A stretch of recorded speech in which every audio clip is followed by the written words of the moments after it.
तो पिछले वीडियो में मैं बताया था आपको ज्वाइंट एफ तक हम बात कर चुके थे। जो डिटर्मिनेट स्ट्रक्चर जो हमारा है, यहाँ पे मैं बना भी दिया हूँ, इस ट्रस का फ्री बॉडी डायग्राम बनाया हूँ। तो इस ट्रस में आप देखोगे कि हमें क्या निकालना है, फाइंड द मेंबर फोर्सेस। तो मेंबर फोर्सेस के क्रम में हम क्या किए थे कि हम कल ज्वाइंट ए कंसीडर किए थे, ज्वाइंट एफ कंसीडर किए थे। अब हम ज्वाइंट बी कंसीडर करने वाले हैं इस वीडियो में, इसके आगे बताएंगे इसी ट्रस का। अब ज्वाइंट बी कंसीडर करेंगे और ज्वाइंट बी का फ्री बॉडी डायग्राम बनाएंगे और उस फ्री बॉडी डायग्राम में फिर देखेंगे कि उस ज्वाइंट बी से कौन कौन से मेंबर फोर्स निकल के आ रहे हैं। तो सबसे पहले हम ज्वाइंट बी का फ्री बॉडी डायग्राम बनाते हैं और कुछ जो कल गिवन डेटा थे हमारे पास, जो हमने कल निकाले थे, वो θ1 = θ3 = 45 था, θ2 तो था हमारा, वो था 56.57 एंड θ4 था, वो था 56.81 डिग्री। ये हमारा था, जो कि यहाँ पे θ1 है, θ3 यहाँ पे ये θ2 है, θ2 एंड ये है θ4। अब हमें निकालना है ज्वाइंट बी पर। तो हम लिखते हैं यहाँ पे कंसीडर ज्वाइंट बी। तो फ्री बॉडी डायग्राम बनाते हैं इसका।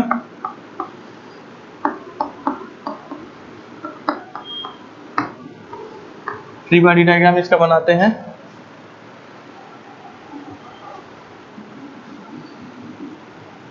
ये कितना है हमारा 36 किलो न्यूटन। ये हमारा है FBC, ये हमारा है FAB, और ये हमारा जो एंगल है वो एंगल कितना है, ये एंगल θ2 के बराबर होगा, तो होगा 26.57। और ये हमारा जो एंगल होगा, ये एंगल हमारा है, ये एंगल है 55 डिग्री। तो हमारा यहाँ पे ये हमारा इसका वर्टिकल कंपोनेंट, तो ये क्या वर्टिकल कंपोनेंट क्या होगा, FBC साइन 26.57। इसका हॉरिजॉन्टल जो कंपोनेंट होगा वो होगा FBC cos 26.57। ये हमारा हो गया FBC का हॉरिजॉन्टल और वर्टिकल कंपोनेंट। अब हम अगर FAB का हॉरिजॉन्टल और वर्टिकल कंपोनेंट बनाते हैं तो ये इसका होगा FAB साइन 45 डिग्री एंड ये आपका होगा FAB cos 45 डिग्री। अब हम क्या करेंगे, अब हम स्टैटिक इक्विलिब्रियम इक्वेशन का यूज करके हम जो है FAB और FBC अलग अलग फाइंड आउट करेंगे। तो सबसे पहले हम क्या करते हैं, हॉरिजॉन्टल कंपोनेंट, हॉरिजॉन्टल जो भी इसके रिएक्शंस होंगे उसका टोटल हमारा समीशन जो होना चाहिए वो 0 होना चाहिए फॉर द इक्विलिब्रियम स्टेज। तो हम देखते हैं यहाँ पे एक बार अगर हम करें,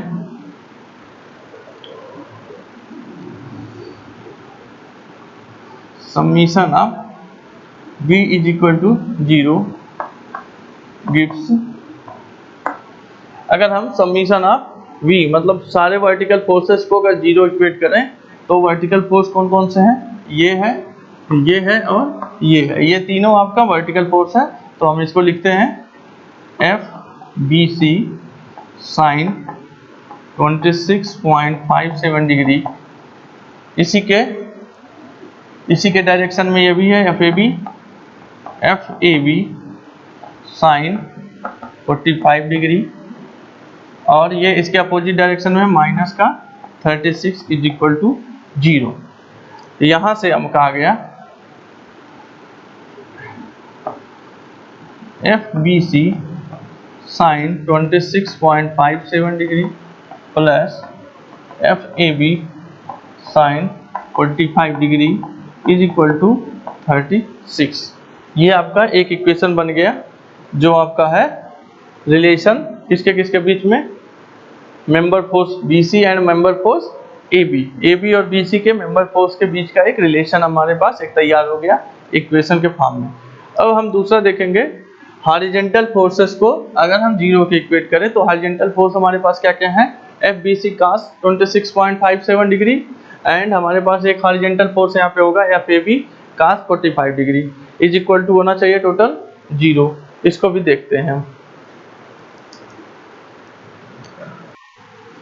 तो आप देखोगे फ्री बॉडी डायग्राम जब हमने बनाया, तो जब फ्री बॉडी डायग्राम हम बना दिए तो आपका हो गया, इधर आपका BC जा रहा है, इधर आपका AB जा रहा है, और पॉइंट B हमारा यहाँ पे है, मान लो पॉइंट B, ज्वाइंट B है यहाँ पे। तो B से देखोगे एक मेंबर BE भी निकल रहा है, तो इसी में BE भी बना देते हैं और इसको और एक्सपेंड कर देते हैं। इसी को एक्सपेंड करके नहीं तो अलग से बनाओगे पूरा, नहीं तो एक्सपेंड करो, तो एक्सपेंड करोगे आप तो ये आपका चला गया, ये कौन सा है, ये आपका है FBE। यहीं से B से ही एक और मेंबर गया है FBE, तो member force of BE means FBE। और FBE से हॉरिजॉन्टल से एंगल कितना बना रहा होगा, 45 डिग्री का एंगल बना रहा होगा हॉरिजॉन्टल से, क्योंकि ये θ3 अगर 45 है तो ये भी 45 होगा। तो FBE हमने कर दिए इतना। तो अब इसको FBE का हॉरिजॉन्टल और वर्टिकल कंपोनेंट अगर अलग करते हैं तो इसका FBE का हॉरिजॉन्टल कंपोनेंट क्या हो जाएगा, FBE cos 45 डिग्री। और इसी का अगर हम अब इसको मिटा के हम और इलोबरेट करते हैं, इसको हम मिटा देते हैं, अब पूरा हम एक साथ आपको लिख के बताएंगे। अब अगर हम इसका वर्टिकल कंपोनेंट देखेंगे तो क्या होगा, ये FBE sin 45 डिग्री। अब ये टोटल हो गया हमारा, टोटल सारे फ्री बॉडी डायग्राम में सारे जॉइंट और सारे मेंबर कंसीडर हो गए जो हमारे जॉइंट B से होके निकलते थे। अब जॉइंट B से होके निकलने वाले इतने सारे हमारे पास मेंबर फोर्स हैं। अब हम दोबारा से अगर हम summation of vertical forces is equal to 0, तो विच गिव्स वर्टिकल कंपोनेंट, एक बार फिर आप देखोगे तो वर्टिकल कंपोनेंट में क्या होगा, वहीं से लिखते जाओ वर्टिकल कंपोनेंट कौन कौन सा थे हमारे पास।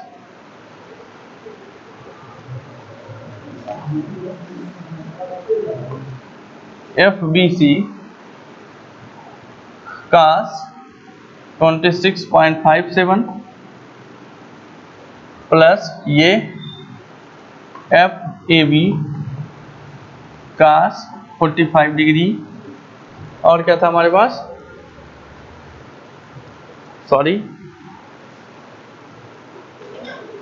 हॉरिजॉन्टल कंपोनेंट, वर्टिकल कंपोनेंट आपको लिखना है।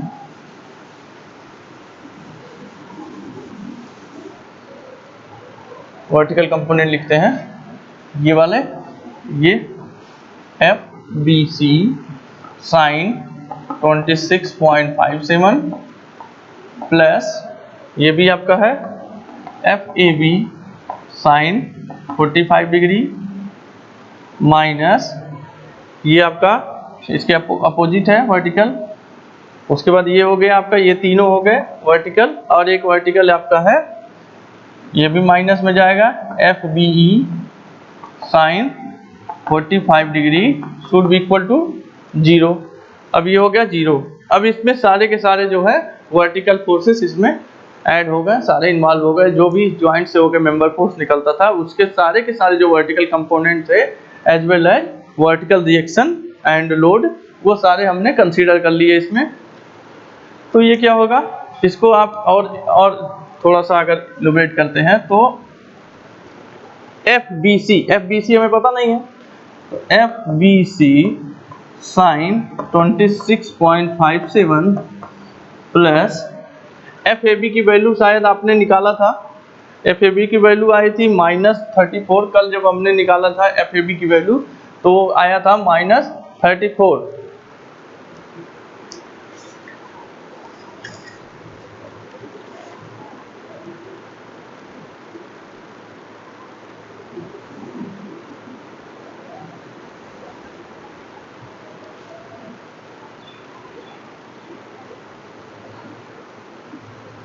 तो आप लिखो यहाँ पे 34 आया था, 34 sin 45, FAB की वैल्यू हमने लिख दिया।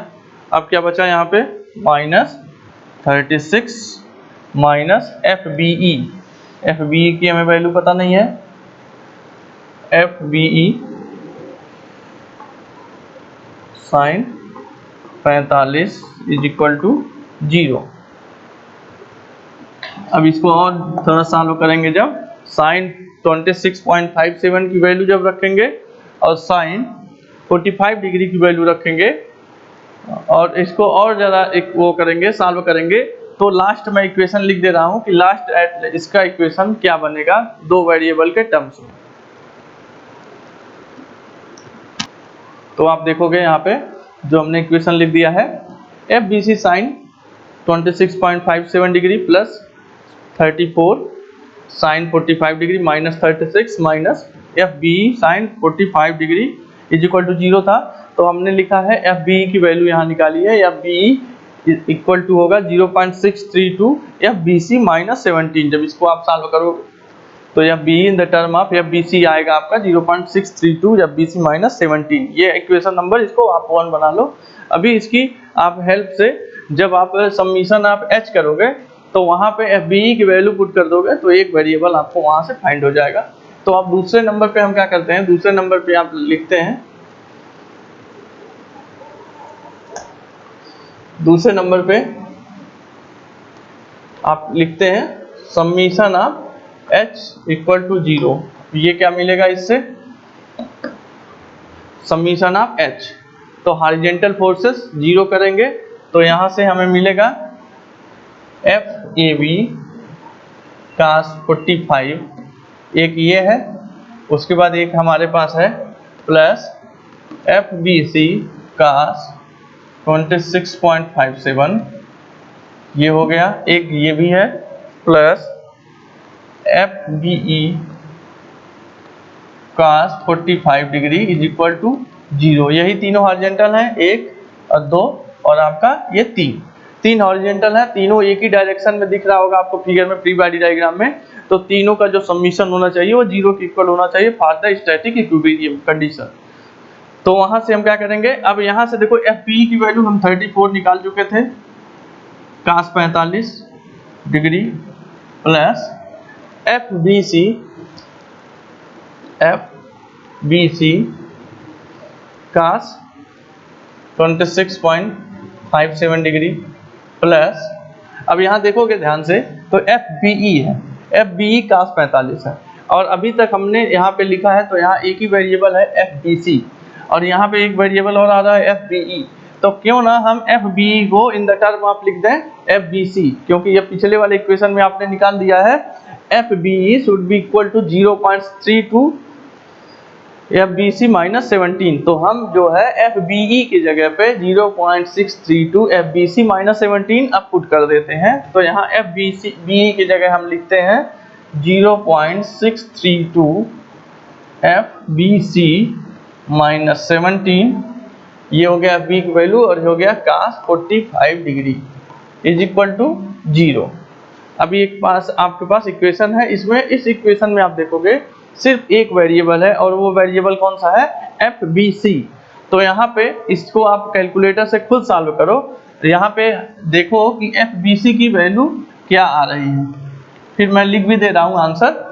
एफ बी सी की आप वैल्यू यहाँ से अगर इसको सॉल्व करोगे तो एफ बी सी की यहाँ से सीधा वैल्यू निकल के आ जाएगी।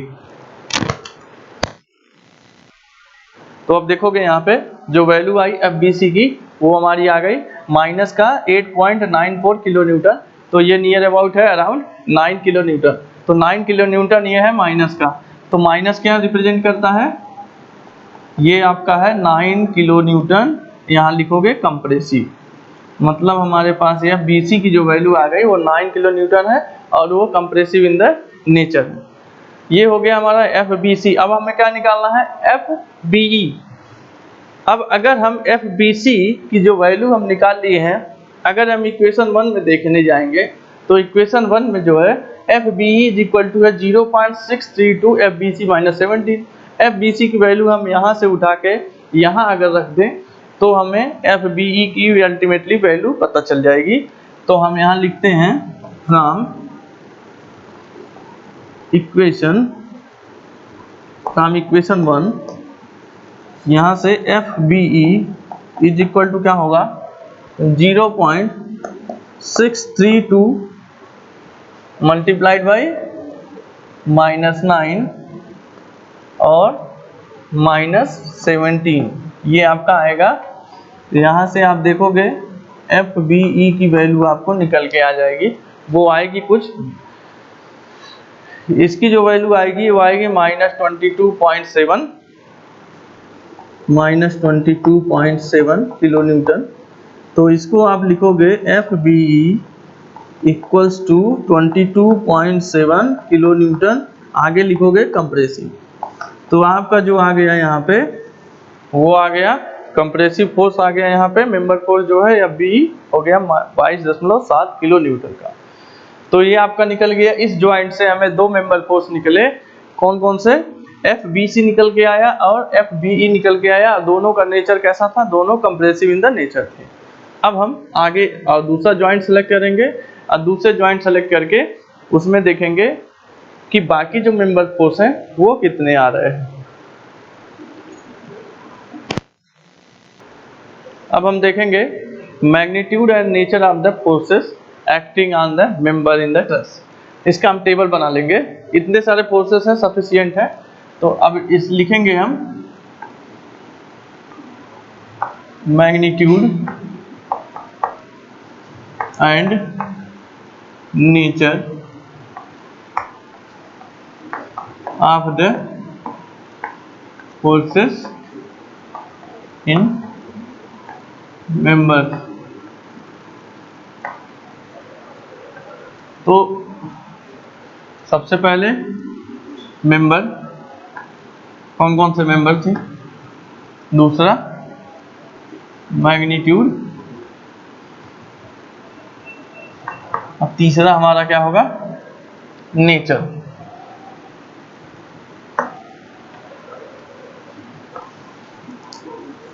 ये तीनों हम टेबल बना लेंगे। यहाँ सीरियल नंबर भी आप डाल सकते हो, सीरियल नंबर। तो सबसे पहले सीरियल नंबर 1 मेंबर कौन सा था, AB हम निकाले थे। उसके बाद कौन कौन सा निकाले थे हम, यहाँ एक बार देख लेते कौन कौन सा निकाले थे, एक बार हम देख लेते हैं इसको। तो यहाँ पे आप देखोगे जो है magnitude and nature of the forces में जब जाओगे तो ट्रस के जो मेंबर्स थे उस पे जो फोर्स लगे थे हमारे, तो ट्रस के मेंबर्स के जो फोर्स थे वो फोर्स कौन कौन से थे और क्या उसका नेचर था और कितनी मैग्नीट्यूड में वो लग रहे थे, सब हमने एक टेबल पे बता दिया है। तो ये था AB, पहला मेंबर था। कल जो वीडियो, पिछले वीडियो में आप देखे होंगे, AB के जो मैग्नीट्यूड था FAB निकल के कितना आया था, 34 आया था। और नेचर उसका था कंप्रेसिव, क्योंकि वो निगेटिव वैल्यू आई थी तो कंप्रेसिव होता है। एंड AF जो था मेंबर हमारा, उसकी जो वैल्यू आई थी 24 आई थी, मैग्नीट्यूड उसका 24 किलो न्यूटन। एंड उसका जो नेचर था वो टेंसाइल इन नेचर था, क्योंकि पॉजिटिव वैल्यू आई थी। उसी तरह आप अगर BF लेके चलेंगे तो BF में क्या था, 36 किलो न्यूटन की आई थी वैल्यू, और ये था पॉजिटिव, इसलिए टेंसाइल इन द नेचर था। आज अभी आपने देखा था यहाँ पे जो BE की वैल्यू थी वो 22.7 किलो न्यूटन, ये थे कंप्रेसिव, तो 22.7 किलो न्यूटन, और ये था आपका compressive in nature. And BC जो वैल्यू आपने निकाल के यहाँ पे BC लाए थे, ये था 9 किलो न्यूटन, ये भी था आपका कंप्रेसिव इन द नेचर। तो मैग्नीट्यूड में लिख दोगे इन किलो न्यूटन, ये किलो न्यूटन में है, और ये आपका है कंप्रेसिव, और ये आपका है टेंसाइल।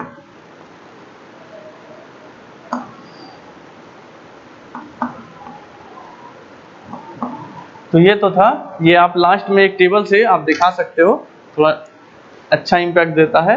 सारी चीज़ें एक टेबुलर फॉर्म में होती है तो सारी चीज़ें जो है एक नए सेपरेट तरीके से आप इसको बता पाते हो। यही हमारा लास्ट फाइनली आंसर होता है। जो भी आप मेथड यूज करते हो, सेक्शन मेथड यूज करते हो, या तो आप मेथड ऑफ जॉइंट यूज करते हो, या तो ग्राफिकल मेथड यूज करते हो, तो लास्ट में हमें क्या होता है, लास्ट में हमें निकालना होता है, अल्टीमेटली हमें फाइंड क्या करना है, मैग्नीट्यूड और नेचर। क्योंकि मैं बताया था कि एनालिसिस मीन्स क्या होता है, analysis mean to find the magnitude and nature and characteristic and behaviour of the material या स्ट्रक्चर। तो characteristic and behaviour in the term of magnitude and nature के ही टर्म में हम पता करते हैं। तो यही इसलिए अल्टीमेटली हमें क्या निकालना होता है, मैग्नीट्यूड और नेचर निकालना होता है। तो हमारा ये टेबुलर फॉर्म में हमने आपको बता दिया है। तो जब भी आप कोई क्वेश्चन सॉल्व करोगे तो क्वेश्चन सॉल्व करने के बाद एक टेबुलर फॉर्म में सारे मेंबर्स जो भी आपने फोर्स निकाला है और मेंबर्स पे जो फोर्स लग रहे थे वो फोर्स कितने मैग्नीट्यूड में थे और उसका नेचर क्या था, ये एक टेबुलर फॉर्म में आप लास्ट में बता दोगे। अब हम एक और ट्रस का अगला वाला एक और देखेंगे अगले फिगर से, तब तक हम देखते हैं। अब दूसरा हम क्वेश्चन देखते हैं, इसी के बेसिस पे होगा और उसको भी एक बार हम मेथड ऑफ जॉइंट से ही सॉल्व करेंगे। तो मेथड ऑफ जॉइंट के आप एक क्वेश्चन और देख लेते हो। एक फिगर है, ट्रस है ये, इसका भी हम ये डिटर्मिनेट ट्रस है, इसको चाहो तो आप चेक करके निकाल भी सकते हो, ये भी डिटर्मिनेट ट्रस आएगा। तो अगर इसका हमें एनालिसिस करना है, एनालिसिस ऑफ दैट ट्रस, तो सबसे पहला स्टेप क्या करना होता है, find out the reaction at the supports. तो सबसे पहले हमें सपोर्ट पे रिएक्शन निकालने होते हैं। एंड सेकेंड थिंग हमें क्या करना होता है कि हमें होता है इंक्लाइनेशन टू द हॉरिजेंटल। तो हॉरिजेंटल से हमें इंक्लाइनेशन निकालना होता है, मीन्स दैट कि हमें इंक्लाइनेशन से हॉरिजेंटल पे कितने एंगल का वो मेंबर एंगल बना रहा होगा, कितने एंगल पे वो मेंबर को लगाया गया है। जैसे कि आप यहाँ पे देखोगे तो एक थीटा तो यहाँ पे बन रहा होगा और दूसरा थीटा आपका यहाँ पे भी बन रहा है। तो ये देखोगे इंक्लाइनेशन। थर्ड चीज आपका क्या है, थर्ड होता है कि मेंबर फोर्स निकालना होता है। तो मेंबर फोर्स हम कैसे निकालते हैं, static of equilibrium condition apply करके हम मेंबर फोर्स निकाल लेते हैं। तो सबसे पहले हमें क्या करना है, सबसे पहले हमें निकालना है रिएक्शन। तो टू फाइंड द रिएक्शन, तो पहला स्टेप क्या है हमारा, पहला स्टेप जो है step 1,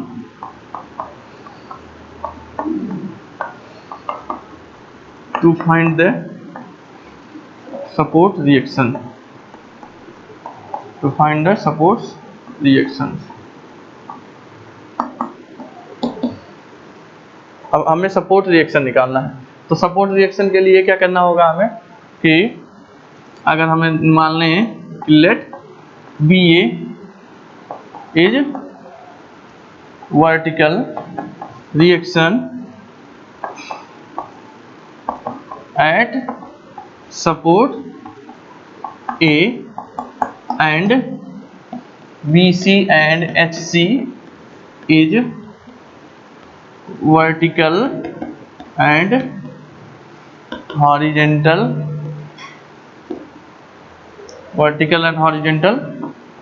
reaction at support C।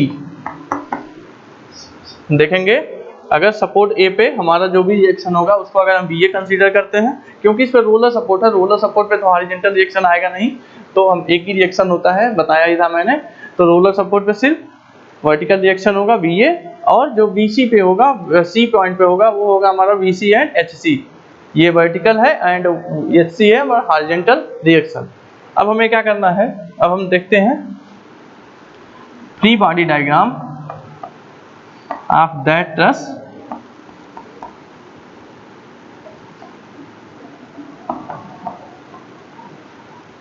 will show us the reaction on supports। Free body diagram हम बनाएं तो ये क्या होगा, फ्री बॉडी डायग्राम इसका बनाते हैं। तो फ्री बॉडी डायग्राम इसका मैं बना के बताता हूँ आपको। ये आपका फ्री बॉडी डायग्राम, ये आपका, अब हम सपोर्ट नहीं बताएंगे, अब हम यहाँ पे बी ए लिखेंगे, यहाँ पे लिखेंगे बी सी, यहाँ पे लिखेंगे एच सी, यहाँ पे 600 न्यूटन एंड हियर 400 न्यूटन। ये आपका हो गया फ्री बॉडी डायग्राम।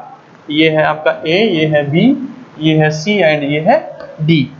ये है, ये फ्री बॉडी डायग्राम बन गया। इसका हमने सपोर्ट हटा के रिएक्शन के फॉर्म में हमने यहाँ पे डिनोट कर दिया B A, H C and B C. अब हम क्या करेंगे, अब हम स्टैटिक इक्विलिब्रियम इक्वेशन का यूज करेंगे। तो स्टैटिक इक्विलिब्रियम कंडीशन का अगर यूज करें तो हम यहाँ पे लिखते हैं कि take moment about D. D के अबाउट अगर मोमेंट लें तो स्टैटिक इक्विलिब्रियम कंडीशन के केस में summation of moment at D is equal to 0 होना चाहिए। तो summation of moment at D is equal to 0 होगा। ये कितना है 3 मीटर एंड यहाँ पे है हमारा 3 मीटर, ये है हमारा 4 मीटर। तो ये क्या होगा अगर इस लगाएंगे यहाँ पे, ये हम लिख रहे हैं यहाँ पे VA इंटू आपका यहाँ पे कितना होगा, इस VA की वजह से मोमेंट होगा 3 and 3 6, VA इंटू 6। और ये आपका कौन सा है, ये आपका क्लॉकवाइज है, तो क्लॉकवाइज को हम पॉजिटिव लेके चल रहे हैं, तो VA इंटू 6 हमने पॉजिटिव में लिया है। और उसके साथ साथ अब क्या है 400, और ये इसकी डिस्टेंस इसकी कितनी है डिस्प्लेसमेंट, इसका है 3 मीटर। और ये है आपका कैसे आएगा इधर एंटी क्लॉकवाइज, तो एंटी क्लॉकवाइज को आपको लेके चलना पड़ेगा माइनस, ये हो गया। अब इन दोनों वर्टिकल फोर्सेस की वजह से हमें पता लग गया कि यहाँ पे जो है ये दोनों मोमेंट आएंगे। अब HC की वजह से, तो HC क्या होगा यहाँ पे, HC की वजह से D में मोमेंट कितना होगा HC मल्टीप्लाइड बाई 4, तो HC multiplied by 4 means HC 4 multiply करोगे तो ये वो एंटी क्लॉकवाइज होगा, तो इसको भी आप माइनस में लेके चलोगे, HC into 4 is equal to 0, ये आपका आ गया। अब यहाँ से जो आप, अब एक तो ये आपका इक्वेशन बन गया। अब दूसरा इक्वेशन क्या बनाओगे आप, दूसरा इक्वेशन बनाओगे कि वर्टिकल रिएक्शन इक्वल्स टू कितना होना चाहिए, ये तो हमारा इक्वेशन 1 बन गया। वर्टिकल रिएक्शन जो समीशन ऑफ वर्टिकल रिएक्शन होने चाहिए, अब यहाँ देखते हैं summation of vertical reaction is equal to 0।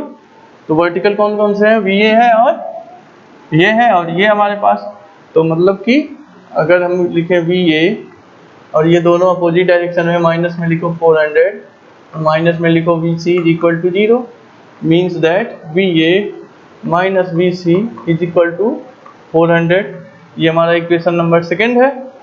And equation number 3 क्या है हमारा, अगर हम इसको हॉरिजॉन्टल रूप से देखें, तीसरे वाले इक्विलिब्रियम कंडीशन को यूज करें, तो हमारे पास सारे हॉरिजॉन्टल रिएक्शन की जो समीशन होने चाहिए वो 0 होने चाहिए। तो हॉरिजॉन्टल रिएक्शन कौन कौन से हैं, यहाँ पे 600 न्यूटन है और यहाँ पे HC है, तो HC minus 600 is equal to 0, क्योंकि देखो 600 है बाहर की साइड जा रहा है और HC आपका अंदर की साइड आ रहा है, तो यहाँ से HC की वैल्यू आ गई हमारी 600 न्यूटन। ये हमारा HC निकल के आ गया। अब हमें क्या निकालना है, HC निकल गया हमारा 600 न्यूटन। अब हम सब अगर इक्वेशन नंबर 1 में जाएंगे, अब हमें मिटाना पड़ेगा, ये फिगर को मैं मिटाता हूँ।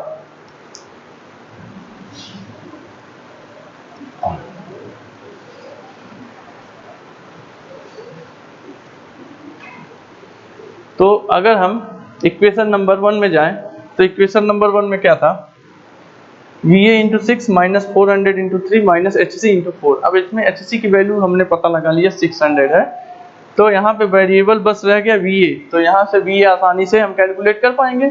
और जब VA कैलकुलेट कर पाएंगे तो हम इक्वेशन नंबर 2 में फिर लौट के जाएंगे, तो इक्वेशन नंबर 2 में VA की वैल्यू पुट कर देंगे तो हम VC की भी वैल्यू भी निकाल लेंगे।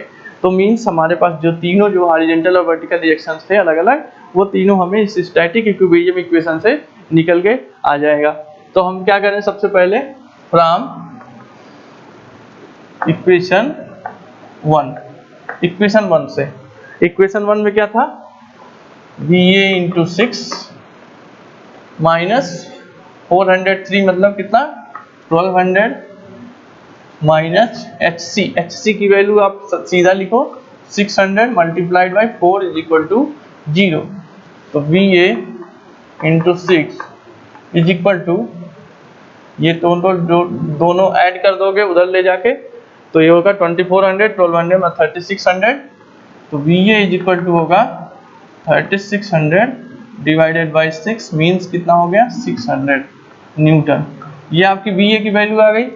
अब आप क्या करोगे, from equation number 1 equation number 2 beg pardon, equation number 2 से क्या था, VA minus VC is equal to कितना था 400, VA की वैल्यू कितनी हमारे पास निकल के आई 600 minus VC is equal to 400, तो VC इज इक्वल टू आ गया आपका, VC की वैल्यू क्या आ गई 400 माइनस 600 माइनस 400 मीन्स 200 न्यूटन। ये आ गया आपका डाउनवर्ड डायरेक्शन में, और ये भी आपका आ गया था डाउनवर्ड डायरेक्शन। ये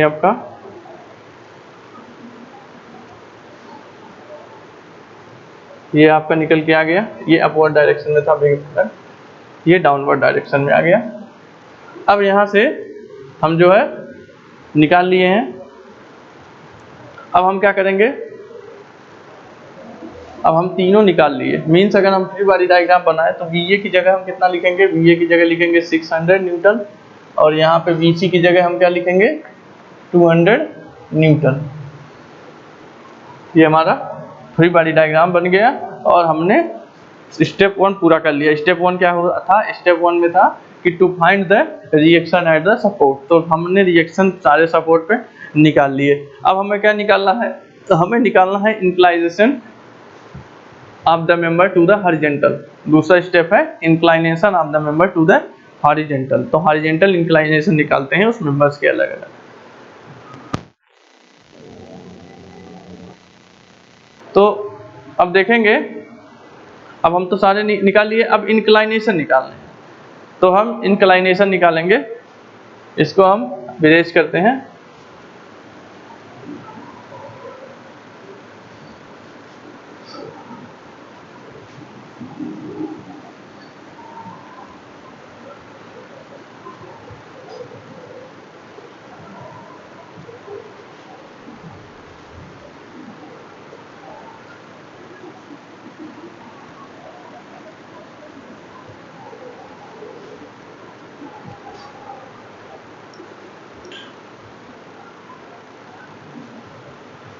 हमें क्या निकालना है, हमें निकालना है इंक्लाइनेशन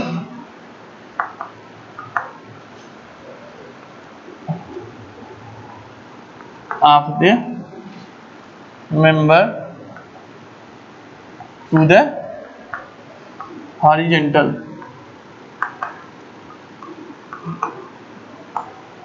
अब हमें निकालना है इंक्लाइनेशन, निकालना है अलग अलग मेंबर का, मतलब कि ये थीटा आपको निकालना है, थीटा, ये थीटा क्या होगा, तो ये जो थीटा होगा यही थीटा यहाँ भी होगा, जैसा कि देख रहे हो यहाँ पे दोनों 3 है बीच का वो। तो इंक्लाइनेशन में सबसे हम क्या करें, इंक्लाइनेशन में हम करते क्या हैं कि हम अब एक बार हम मेंबर सेलेक्ट करते हैं। तो मेंबर कौन सा सेलेक्ट करेंगे, मेंबर हम सेलेक्ट करते हैं, ट्रायंगल हम सेलेक्ट करते हैं। अगर इसको हम बी डैश मान ले तो हम ट्रायंगल सेलेक्ट करेंगे ए बी बी डैश।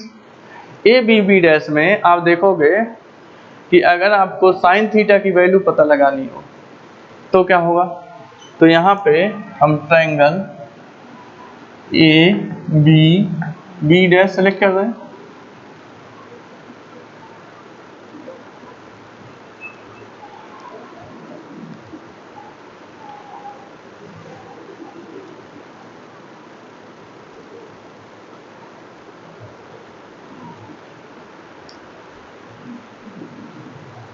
तो ए बी बी डैश जब सेलेक्ट कर रहे हैं हम, तो देखोगे यहाँ पे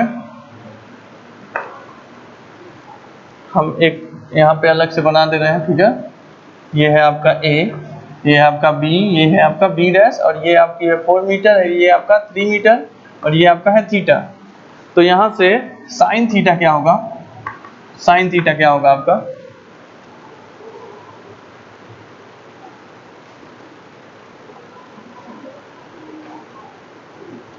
यहाँ पे चाहो तो आप सीधा सीधा टेन थीटा निकाल लो, साइन थीटा और कास थीटा अलग करके टेन थीटा निकाल, तो सीधा आप टेन थीटा निकाल सकते हो। टेन थीटा निकाल के थीटा भी आप निकाल सकते हो। तो टेन थीटा आपका क्या होगा, टेन थीटा होगा 4/3, 4/3 होगा टेन थीटा इसका। तो 4/3 होगा, means theta is equal to होगा टेन इनवर्स 4/3। अब इसकी वैल्यू आप कैलसी से जब ले आओगे तो थीटा की वैल्यू देख लेते हैं कि कितना आता है।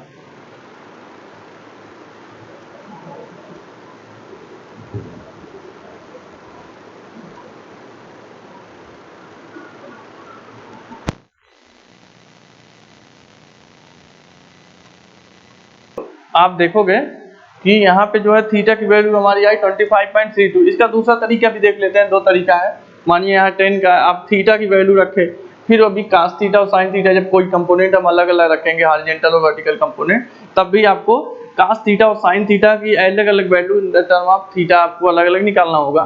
तो इससे अच्छा हम क्या करें कि सेपरेट ही कास थीटा और साइन थीटा की वैल्यू निकाल लेते हैं। तो कास थीटा और साइन थीटा की वैल्यू के लिए आपको ए बी निकालना होगा। तो पाइथागोरस थ्योरम से आपको पता होगा कि A B is 4 square plus 3 square होगा यहाँ से, तो यहाँ पे होगा 5, ए बी आपका आ गया 5 मीटर। तो अगर ए बी पता लग गया आपको, तो कास थीटा क्या हो जाएगा और साइन थीटा आपको क्या हो जाएगा। यहाँ पे आप देख लो खुद ही कि कास थीटा और साइन थीटा क्या हो जाएगा।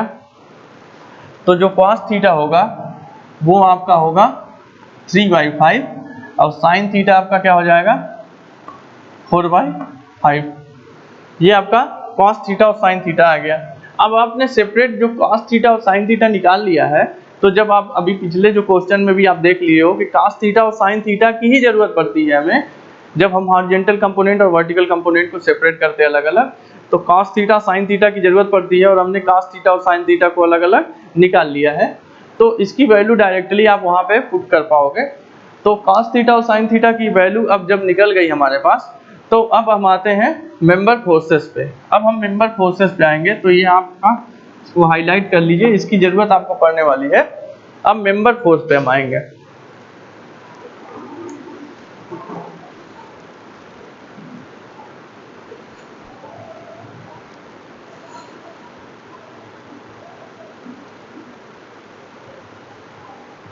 तो अब दूसरा स्टेप जो होगा, स्टेप टू क्या होगा, find the member forces, find the member force.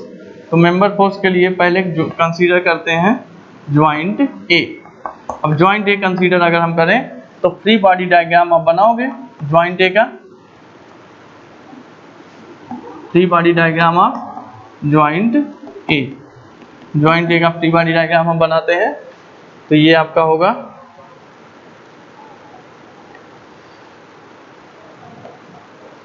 600 Newton, ये आपका है FAD, ये आपका है FAB। जब इसका हॉरिजॉन्टल और वर्टिकल कंपोनेंट आप बनाओगे, तो ये होगा आपका FAB साइन थीटा, होगा ये FAB कॉस थीटा। अब आप जब फ्री बॉडी डायग्राम बनाते हो ज्वाइंट ए का, तो ज्वाइंट ए में देखोगे कि ए से हम एक ज्वाइंट पे हमने एक मेंबर निकला हुआ है थीटा एंगल पे AB, और एक दूसरा जो निकला हुआ है मेंबर वो है AD। तो जो फोर्सेस होगा मेंबर फोर्स AD का होगा FAD, और जो मेंबर फोर्स होगा AB का होगा FAB। तो जो FAB का जो वर्टिकल कंपोनेंट होगा वो FAB साइन थीटा होगा, और जो FAB का हॉरिजॉन्टल कंपोनेंट होगा वो होगा FAB कॉस थीटा। और ये थीटा एंगल पे है ये दोनों मेंबर्स आपस में, और इस पे जो वर्टिकल रिएक्शन हमारे लगे थे वो अपवर्ड डायरेक्शन में लगा था, जो पहले हम निकाल चुके हैं 600 न्यूटन। तो अब हम इक्विलिब्रियम स्टैटिक इक्विलिब्रियम इक्वेशन हम लगाते हैं। तो सबसे पहले वाला स्टैटिक इक्विलिब्रियम कंडीशन हम लगाएंगे। तो ये जो है आपका होगा, सबसे पहला हम क्या करेंगे, summation of vertical components vertical direction is equal to 0 gives vertical कौन कौन से हैं 600 FAB साइन थीटा, ये दोनों वर्टिकल हैं। तो ये 600 और FAB साइन थीटा दोनों एक ही डायरेक्शन में है, तो दोनों को ऐड कर लेते हैं, is equal to 0। 600 plus FAB की वैल्यू आपको निकालनी है, साइन थीटा की वैल्यू 4/5 आपने निकाल रखा है, is equal to 0। Means FAB is equal to अगर लिखा जाए तो -600 मल्टीप्लाइड बाई 5/4। तो इसको और सॉल्व आप करोगे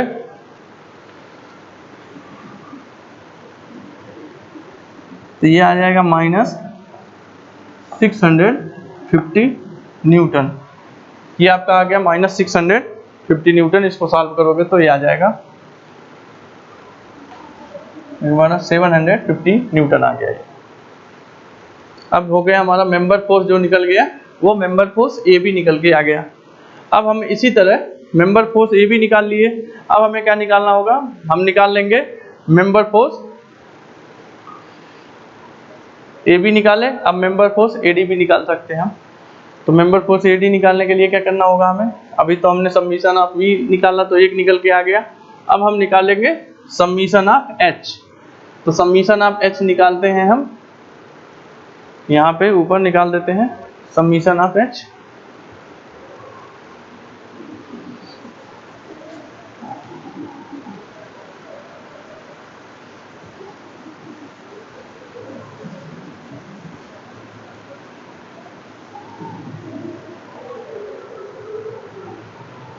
अब summation of H is equal to 0 gives,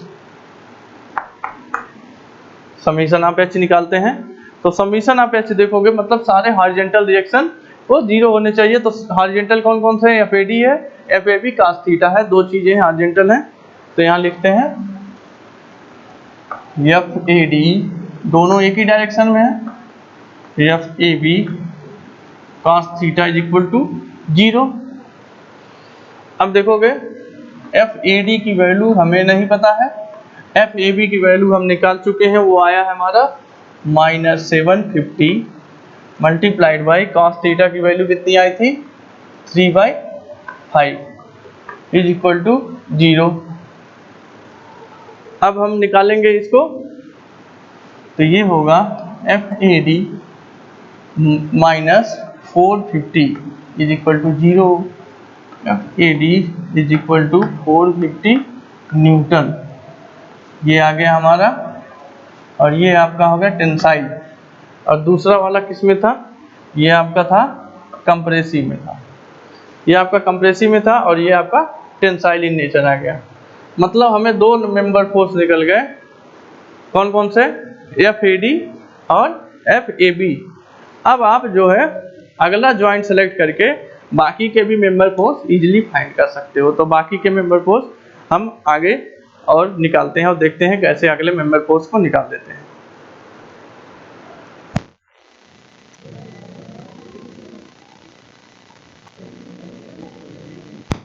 अब जो है हम देखेंगे, अब हम ज्वाइंट डी सेलेक्ट करेंगे।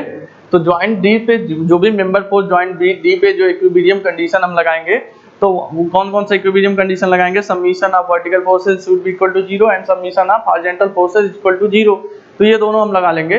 तो ये दोनों जो है अगले वीडियो में मैं बताने वाला हूँ आपको। जब हम ज्वाइंट डी सेलेक्ट करेंगे तो आप ऐसे ही एक बार बता देता हूँ कि ज्वाइंट डी जब सेलेक्ट करोगे तो आपके पास कौन कौन से मेंबर फोर्स आएंगे, member force A D, member force B D and member force C D, ये तीन आएंगे, जिसमें से आपको मेंबर फोर्स ए डी की वैल्यू आप वहां से निकाल चुके हो 450। तो आपके पास यहाँ भी दो अननोन होंगे, कौन कौन से, member force B D and member force C D. ये दोनों मेंबर फोर्स आप दो स्टैटिक इक्विलिब्रियम इक्वेशन से आगे निकाल लोगे। तब तक इसको आगे अपने कंटिन्यू करिएगा खुद से ही, अगर कोशिश करिएगा लगाने का, नहीं आता है तो मेरा अगला वीडियो देख लीजिएगा, उसमें मैं सारे मेंबर फोर्स बता दूंगा। उसके बाद सबके मैग्नीट्यूड और नेचर का भी अलग अलग हम इसका नेचर और इसके मैग्नीट्यूड को भी अलग अलग हम इस पर बात कर लेंगे, चाहे टेबुलर फॉर्म में बना देंगे या तो फ्री बॉडी डायग्राम से आपको मैग्नीट्यूड और नेचर बता देंगे। Thank you so much.